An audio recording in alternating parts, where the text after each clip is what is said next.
Assalamualaikum warahmatullahi wabarakatuh. Waalaikumsalam warahmatullahi Waalaikumsalam. wabarakatuh. Selamat malam, kami dari kelompok 1. Di sini kami akan mempresentasikan tugas sistem digital, di mana kami ini dari kelompok 1. Kelompok 1 ini beranggotakan 4 orang yang diketuai oleh Saud Destama Panjaitan. Kemudian menyusul di bawahnya yaitu ada saya, Ulul Asmi, kemudian ada Muhammad Ibnu Taimiyah, kemudian ada Ali Farel Hibatullah. Tugas kelompok 1 ini yaitu akan menjelaskan tentang flip-flop SR.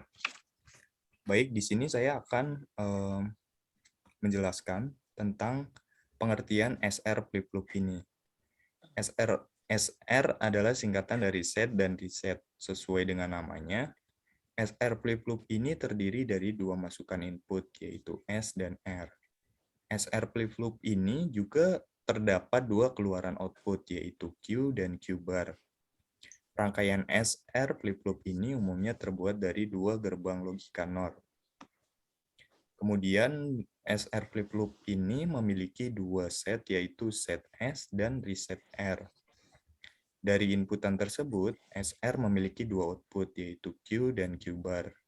Kemudian kedua output tersebut mempunyai nilai logika yang berlawanan, dan kedua output tersebut yang umumnya digunakan sebagai output flip-flop adalah O.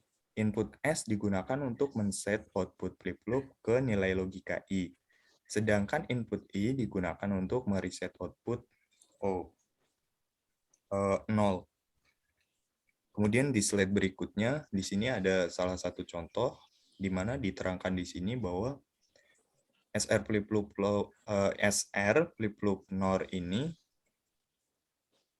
dijelaskan di sini bahwa RS flip-flop yang dibangun dengan NOR gate akan diperoleh keadaan operasi logika output yang berbeda.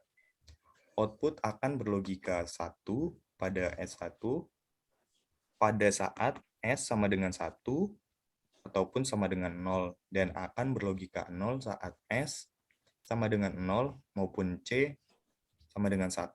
Kemudian di slide berikutnya, di sini menjelaskan tentang tabel kebenaran SR NOR, di mana dijelaskan di sini bahwa jika inputnya S dan R, keduanya bernilai logika 0, maka nilai outputnya tidak berubah dari nilai sebelumnya, atau dalam kondisi hold.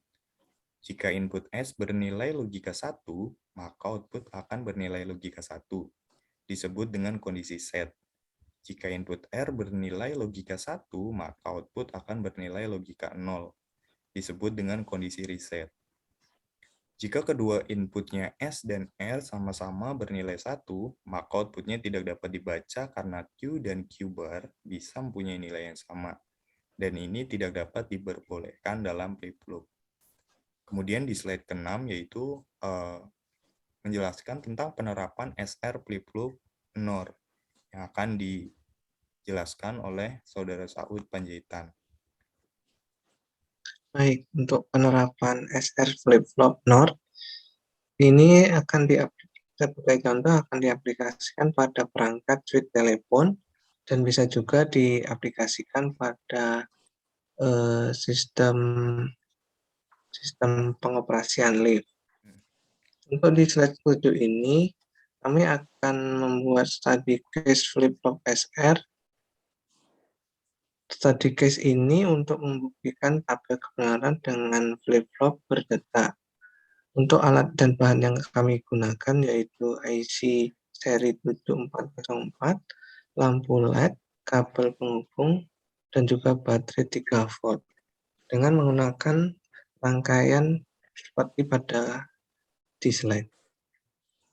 Untuk membuktikan tabel kebenaran SR berdetak, data diperoleh dengan menguji tabel kebenaran dengan melakukan beberapa kali pencobaan. Kemudian membandingkan tabel kebenaran teori secara teori dan eksperimen. Sebagai contoh pada tabel berikut, CK0, S0, R0, Q0, Q bar 0 akan menghasilkan keadaan tetap. Begitu seterusnya sampai percobaan ke-7. pada pekerjaan percobaan ke-8, TK1, S1, R1, U1, Q bar 1 akan menghasilkan keadaan terlarang. Untuk selanjutnya, mengenai detail study case flip-flop SR. Untuk selanjutnya akan dijelaskan rekan saya, Muhammad Ibnu Taimiyah.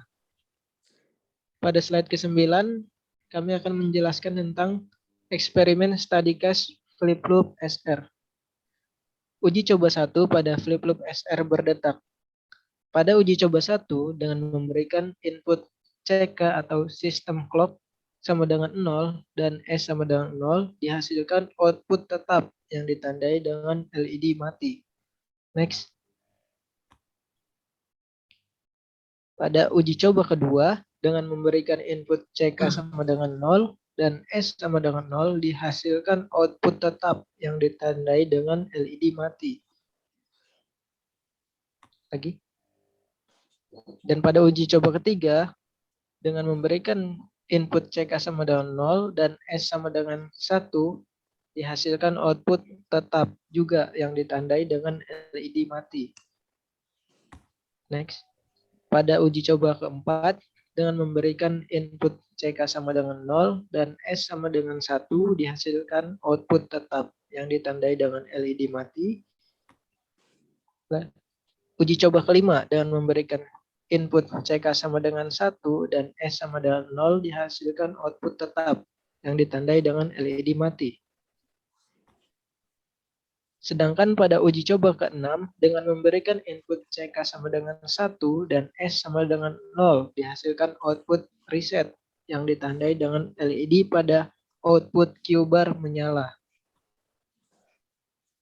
Pada uji coba ke-7, dengan memberikan input CK1 dan set S1, dihasilkan output set yang ditandai dengan LED pada output Q menyala. Dan pada uji coba yang terakhir, uji coba ke-8, dengan memberikan input CK sama dengan 1 dan S sama dengan 1, dihasilkan output terlarang yang ditandai dengan LED pada output Q dan Q bar menyala. Selanjutnya kesimpulan yang akan dijelaskan oleh rekan saya yang bernama Alif Farel. Terima kasih untuk rekan-rekan saya yang sudah menjelaskan tentang flip-flop SR. Saya Alif Farel Batullah akan menyimpulkan tentang flip-flop ini. Yang pertama, rangkaian flip-flop merupakan rangkaian yang memakai trigger karena akan menghasilkan angka logis yang berupa 1 dan 0 saat dikeluarkan. Yang kedua, pembuatan rangkaian flip-flop ini harus sesuai dengan ketentuan yang telah dijelaskan sebelumnya. Yang ketiga, pemasangan komponen harus pas dengan posisi jalur-jalur rangkaian flip-flop. Yang keempat, melakukan penyolderan harus hati-hati dan harus teliti. Yang kelima, rangkaian flip-flop akan mempengaruhi durasi nyalanya LED. Percobaan tersebut membuktikan bahwa nilai pada gerbang logika SR adalah sesuai dengan penerapan lampu flip-flop. Sekian dari kesimpulan yang saya jelaskan, kurang lebihnya mohon maaf. Assalamualaikum warahmatullahi wabarakatuh. Waalaikumsalam warahmatullahi wabarakatuh. Waalaikumsalam.